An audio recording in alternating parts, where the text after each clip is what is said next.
Assalamualaikum warahmatullahi wabarakatuh. Kali ini Ulfa akan mempresentasikan materi tentang hukum perdata Islam. Apa sih itu hukum? Hukum adalah seperangkat peraturan-peraturan yang dibuat oleh pihak yang berwenang dalam suatu negara. Nah, tujuan dari hukum adalah untuk mengatur tata kehidupan masyarakat.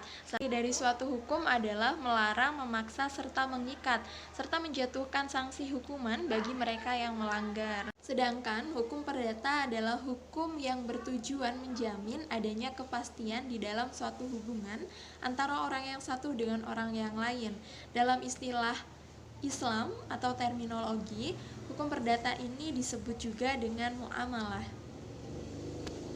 Dengan demikian, hukum perdata Islam adalah peraturan yang dirumuskan berdasarkan wahyu Allah dan sunnah Rasul tentang tingkah laku seorang mukallaf dalam hal perdata atau muamalah yang diakui dan diyakini berlaku mengikat bagi semua pemeluk Islam di Indonesia. Teori-teori berlakunya hukum Islam di Indonesia itu ada 3. Yang pertama adalah teori receptio incomplete, yang kedua adalah teori resepti, yang ketiga adalah teori resepti exit. Yang pertama adalah teori receptio incomplete, adalah memperlakukan hukum Islam secara penuh terhadap orang Islam karena mereka telah memeluk agama Islam. Kedua, ada teori resepti.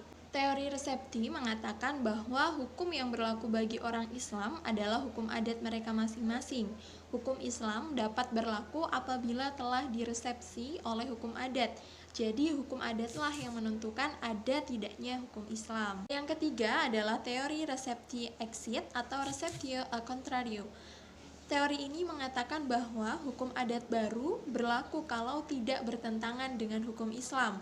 Jika selama teori resepsi berlaku adalah sebaliknya, yaitu hukum Islam dapat dilaksanakan apabila diterima hukum adat. Maka sekarang hukum adat yang tidak sejalan dengan ketentuan hukum Islam harus dikeluarkan, ditolak, ataupun dilawan. Kita masuk ke hukum perdata Islam dan kekuatan hukumnya di Indonesia. Apabila hukum perdata Islam dan kekuatan hukumnya dianalisis secara ketatanegaraan di negara Republik Indonesia, dapat dikatakan bahwa asasnya adalah Pancasila dan Undang-Undang 1945. Demikian, munculnya kompilasi hukum Islam yang menjadi pedoman bagi para hakim di peradilan khusus atau peradilan agama di Indonesia. Hal ini merupakan pancaran dari norma hukum yang tertuang dalam pasal 29 Undang-Undang Dasar 1945.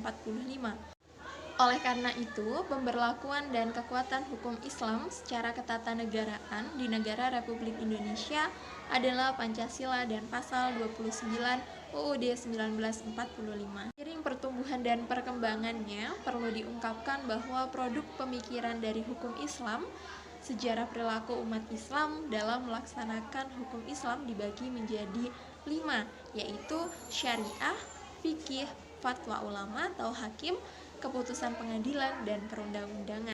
Demikian presentasi dari Ulfa akhiri. Wassalamualaikum warahmatullahi wabarakatuh.